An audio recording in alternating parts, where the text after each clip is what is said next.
What's up, family? Welcome into another edition of Make Every Second Count Live with me, your host and international award-winning Make Every Second Count speaker. Now, I really want to show you guys that you can make every second count. And tonight's guest is going to show us how self-love can help us make every second count. But first of all, I want to tell you guys, would you please give us all kinds of thumbs up, hearts, cry faces, frowny faces. Heck, you can even get mad at us. I don't care. Just help us check the algorithm on any of the socials that we're on. Also, please keep the comments coming. We want to have more of a conversation than make a presentation to you.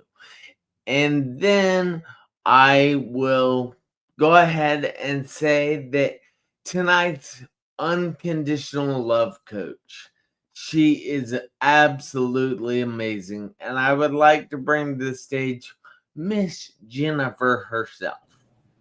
Hello, Jennifer. How are you doing? Jennifer said, What?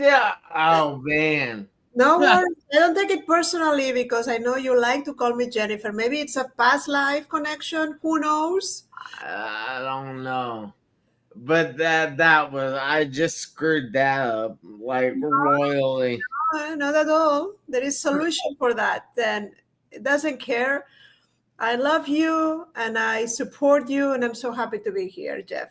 Well, I'm so glad you were here, and thank you so much for being here this evening.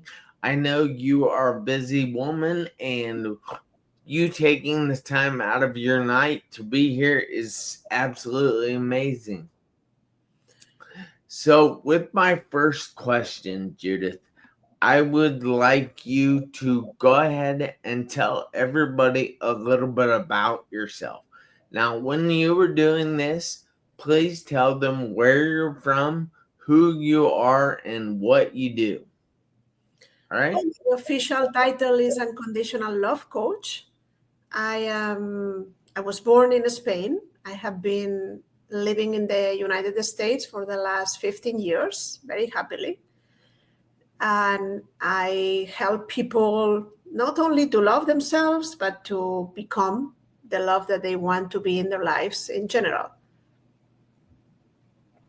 That is really cool. And I know it can be beneficial to someone if they love themselves. So, So I'm going to be inviting a few people on my phone because I know right now that there are a few people that wanted to see this show that aren't in here. But I have to ask because I know personally, you see, when I was 17, I spent 2.5 months in a coma. I spent 3.5 in the hospital, and I wasn't supposed to be walking. But guess what? I am. I know there are many people that go through things in life, but I think we have to grow through things instead of just go through them. So, has there been anything in your life that you have had to grow through? Yeah, for sure. The reason why I teach self-love is because I didn't have any. I didn't even know that not loving myself was the problem. And the reason why I admire you so much is because you are the present example of that self-love. Thank you. The resilience, the not giving up on yourself, the self-forgiveness when there is a mistake, the self-confidence that I will make it. All of these things are different dimensions of self-love. Self-love is a very big concept. It's not just I like myself or what in the past was called self-esteem. Then I saw it in you the same way I recognized that I didn't have it and I had to build it. And my life changed. And even though when I thought I got it, then I got a cancer diagnostic that pushed me to the limit to say, Okay, you think you love yourself? Let's see if it's true. Yeah. And I spent one year trying to heal myself. Wow. I didn't know you had dealt with anything like that. That is absolutely insane. And I'm glad that you are still here right now and able to talk with us and add value to the world. And I really respect your journey. Yeah, thank you. My cancer was not aggressive at all. Then I had the opportunity to learn from it and to really figure out what this self-love thing. I was teaching workshops at that time, but I had the opportunity to figure out, like in the real life, when you are in front of a challenge, how you support yourself. That's cool. So, all right. Can I ask what your cancer journey was like? I mean, how was the battling with cancer? Well, I have to say that even though it was a battle, it doesn't permeate like that. How I don't want to tell people that are suffering so much and maybe thinking that they are not going to make it, that it's going to be easy. But my experience was easy. Yeah. I knew I even though I took some risk in avoiding surgery, I was monitored about it. My cancer is not aggressive. Some people die with it, not from it. It was Yeah. thyroid cancer. It make a lot of sense for me that all this area that was blocked of all the things that you have not said, all the things that, especially becoming a speaker, that is when we met in Kansas, Yes. then I need to go through this in order to clear certain things to become a different person, like freer from the old pain. But I changed a lot of things, things that still remain in my life, like being outside, being in nature. Was already eating well, but I moved to organic 100%, so on, so on. Then everybody's path is different. I'm not here to give lessons. I'm just here to say, if I did it, you can do it. Trust that your body wants to heal. Yes. That is amazing. And I like that you said that if I can do it, then you can do it. And that's something that I like to say about my own story, that if Yeah, I can go through everything that I've gone through and I can come out the other side even happier and stronger and more determined than I ever was, then you guys can do it too. There's nothing holding you back except for you. And that's one of those things that I'm not sure how. All right, so with self love, how can you love yourself if you're your biggest enemy at times? well, that's the secret of the success. When everything is going well, you don't have any reason not to love yourself because you are happy with your life, with yourself, and everything. The problems start arising when things are not going well in your life. But you have to understand that self-love is a process, and you can love the unlovable parts of yourself. You don't have to be perfect to love yourself. You just have to understand that no matter what's going on, you need to be your best friend. And Yeah. this starts with the mindset and continues with your behavior and your choices and so on, so on. But it's really in the tough times where you really need to be there for yourself. Some people don't understand the concept of self-love because they think it's weak, like Yeah. like fluffy. And it's not like that. It's just the opposite. Is you need to be resilient. You need to be clear on your purpose to be there for yourself, because if not, you give up. If not, you just continue being the same way. And again, and I'm not trying to praise you, but you are the perfect example of that. It's a constant, not battle, it's a constant intention of overcoming the limitations. Yeah. And I have to say, I love being talked about like this. My head is just going whoop. No, which I have a big enough head already, so I like it. I can continue. I'm very good at that. And No, no, we don't have to make a point of doing it. We just I don't know. It's just kind of nice. I don't, if you know me and you know my clients, I don't give praise for free. Then you have to earn it. All right. When I Well, say things, it's because I meant what I say. that's cool. All right. So, how can someone love their self if they are at their lowest point? I mean, what does that look like? Beautiful question. The most important thing is figure out what is the weak spot when you don't love yourself. As I said, self-love is like a big tree that has different branches. Then for some people, they get stuck because they are very judgmental, they criticize themselves, they put themselves down. Then that's a mindset shift. For other people, they don't forgive themselves for their mistakes. Then self-forgiveness is, or self-compassion is the key.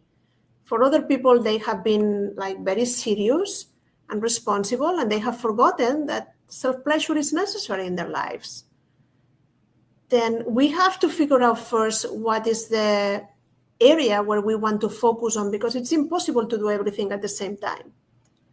And when you select one area, that this is what I do with my clients in the workshops, like what is difficult for you and what is easy, then let's focus in the most important challenges that you have right now, one at a time. Because if you try to do everything together, it's so overwhelming. Then just say what you want to change, and let's put all the energy on that.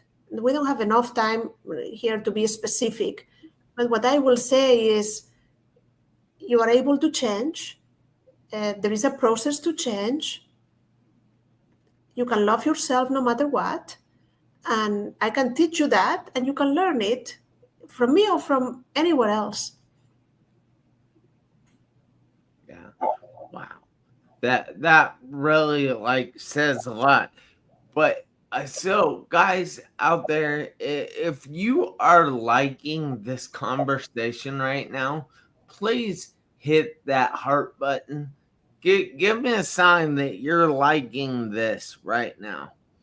And don't be afraid to ask questions because, like I said, we want to have more of a conversation than just make a presentation. But I need to say hello to a few people right now. So Let's do it. we have Robert, who's watching from Canada. We have Adam, who is watching from the United Kingdom. We have Greg, who is watching from Columbus, Ohio. And then we have Ben Bruce, who is watching from Nigeria. Or no, wait, he's in the Seychelles right now. But yeah, it's too difficult to always try to keep track of him. So, all right. Ben Burtz has actually asked a few questions here now. I don't know if I'm going to get to all of them, but what is the most difficult hurdle to self-love after rejection? The problem with rejection is that if it's a pattern, you tend to expect that the next person will reject you again and again. Then you may not identify that this is an unconscious pattern. You consciously want to feel safe, want to establish a relationship, but it's like your unconscious is like a radar looking for proof that you are going to be rejected once more. then the important here is first to build the love for yourself, because the bigger is the love for yourself, the less fear you can hold, the less needy you will be, the less possessive you will be. The more love you have for yourself, the more love you have to share with others. Then the medicine is not to kind of kill the fear, is to build the love for yourself first, and then to show up in the same relationship or a new one in a different way. Yeah. Wow. That's a fantastic answer. Now, I have another question from him, but I was kind of wondering the same thing. So what has been your most difficult but satisfying case that you've ever encountered during your career? Oh no, maybe mine. Maybe mine. My own case. I have worked with I think that right now hundreds of people since I moved to the US in 2010 and I started this new career. But the problem is that when you work with yourself, things are more challenging. And what you see in others very easily is not as easy to heal in yourself. Then again, when I thought that I love myself, I was teaching this workshop. I also have a one-week retreat, loving the way to happiness. And I got my cancer diagnosis. Even though being an expert, this went to a totally different way. Like I start thinking, like, if you lose your life tomorrow, what is life about? Then why I'm gonna keep like the nice glasses for a party? Like, let's use it today. Yeah. I wanted to make candles. I always liked to make candles. And I got to Amazon and I bought a candle kit. And I did everything was important for me to the fullest. To the fullest. I think we should live like that more often though, because That's your title. because your life, yeah, you received a cancer diagnosis, but the truth is we are already dying. We Sure. just don't know when. Our little sand timer that's going on our life is constantly running, and it is going to run out, but we don't know when it is going to run out. That's why I think it's important that we all make every second count. Do it now.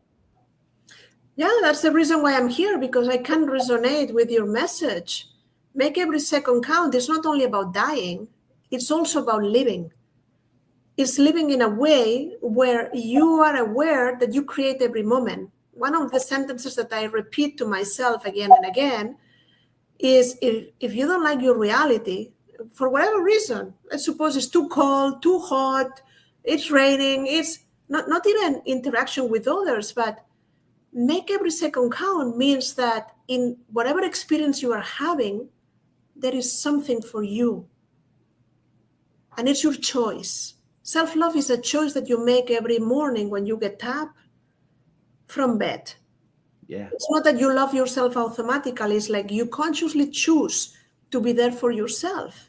And this is very connected to happiness, because the more you love yourself, the happier or the joyful you can become. Yeah. Exactly. So I actually believe I have no, I don't. Never mind. I thought I actually had a picture that I was going to show people about every day when you wake up, you have a choice.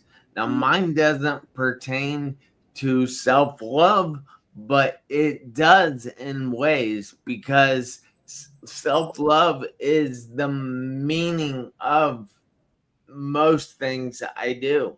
And unless you love yourself and you love your life and you love each and every second that you have on this planet, then where are you? Yeah, exactly. So We do have a few questions in the comments. So, Adam says, what are the first steps to loving yourself again after a breakup and feeling like no one will ever replace that person? Yeah, that's a very good question. And I'm sure that a lot of people can relate because we all have been there. The importance of self love is that the more you cultivate it, it's like a plant.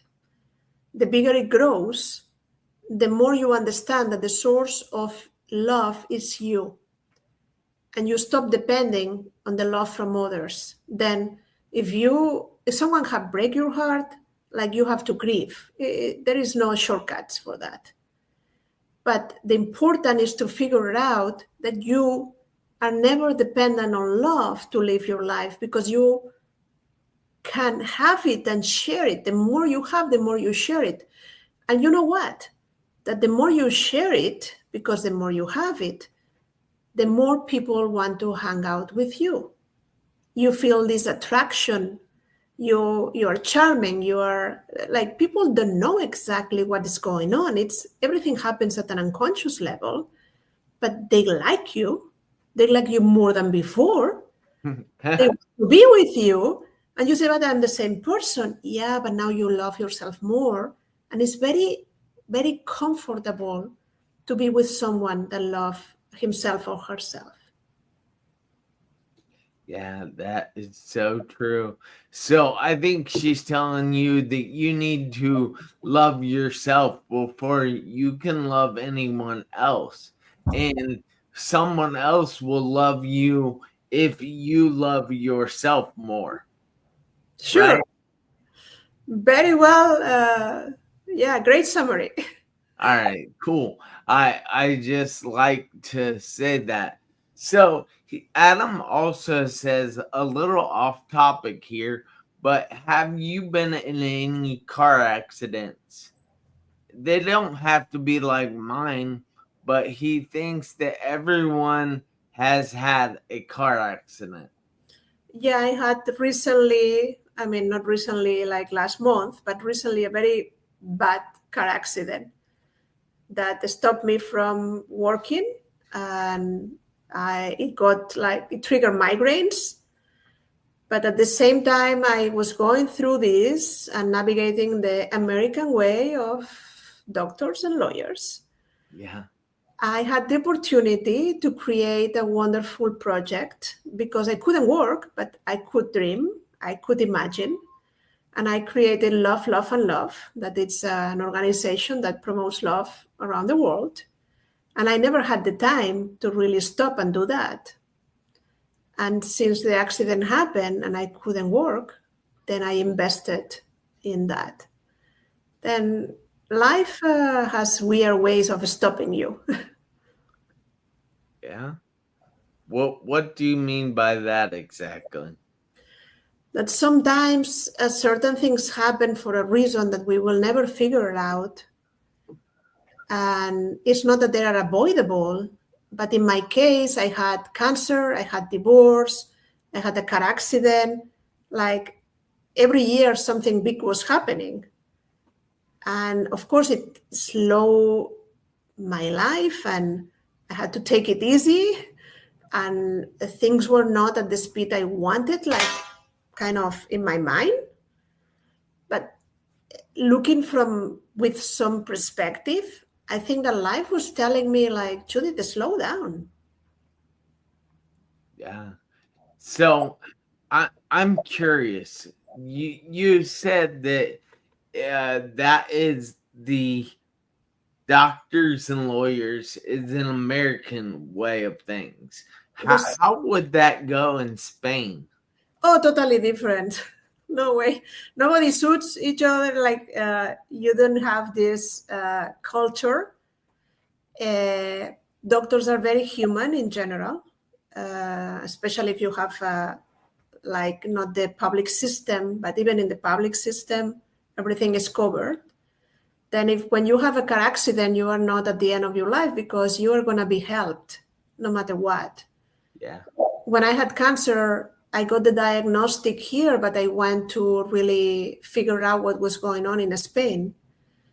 And the quality of the doctors there, and I'm not saying that doesn't exist in the US, I'm just saying in general, it was totally different. Then I never imagined that in the face of like having an accident, not being able to work, and all the issues. I also believe in alternative medicine, and all the treatments that I have done were paid by pocket.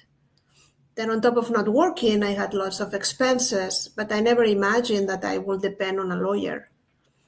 I thought that this could be resolved easily, and what was my surprise or innocence, that was not the case. But everything ended up working perfectly and the way it should be. And I'm so grateful for everyone that was in the path. I ended up going to Spain after going through all the process to really resolve the problem, because I have the opportunity. I'm Spanish and I know the difference, but it's something that I'm surprised, because I admire America and all the opportunities, but I don't admire the medical system. Well, I know a lot of people that have issues with the medical system. I'm not even going to say what I think. So, but thank you for that answer as well. But I do have one other question. Go ahead. And I know that time is running down on our time, but oh well, it's my show. So, my one other question is, if you could, I mean, this is like a mythical question. If you could go back before your cancer diagnosis, before the small battle you had with cancer, and take it away, would you do that? No. I hope that people understand what I'm going to say and take it into the context what I'm going to say. The cancer period was one of the best moments of my life. I didn't had any symptom. I changed everything in my life. I was feeling not great, no, like better than great. Then I learned a lot. I went through some anxiety, yes, but I tried many different things. One day I will publish a book that it's called Other Ways of Healing, for everything that I have discovered, everything I had tried. Then I don't think that cancer is the enemy. The enemy is within. The enemy is yourself, trying to not listen to what you need, to your body, to your challenges. And sometimes we need a reminder. I had, previous to the cancer, I had 3 times hyperthyroidism. Then I knew that this area was my weak area, and I knew why. But the reason why I took 1 year before doing surgery is because I needed to understand what to do to change my life in order to not to come back there in 1 year after the surgery. Then again, disclaimer, I'm not a doctor. I'm not inviting you to do this. Yeah. I'm not saying that I'm right. I'm just sharing your experience with me, and I hope that if this resonates, you can apply something. Yeah, that's what the whole show is about. It's not about treating anybody or anything. It's about giving ideas for what helped one person get through something. Yeah. So I want to tell you thank you so much. I appreciate you being on here tonight. I know that you're a busy person, and I truly do appreciate this and all the lessons that you brought. So thank you, Judith. Thank you, Jeff. And again, I'm not in a hurry. Has been wonderful. And whenever you want, we repeat. All right, cool. Well, you have a fantastic night. You But I need you and everybody out there that's watching to do me a favor this week, next week, and for the rest of your life. I need you to make every second count. Why? Because you never know when those seconds will run out on your one life. I'll see you guys next Tuesday, 7 p.m. Eastern Time. Thank you again, Jen. I about called you Jennifer again. Thank you again, Judith. Thank you, Jeff. Night.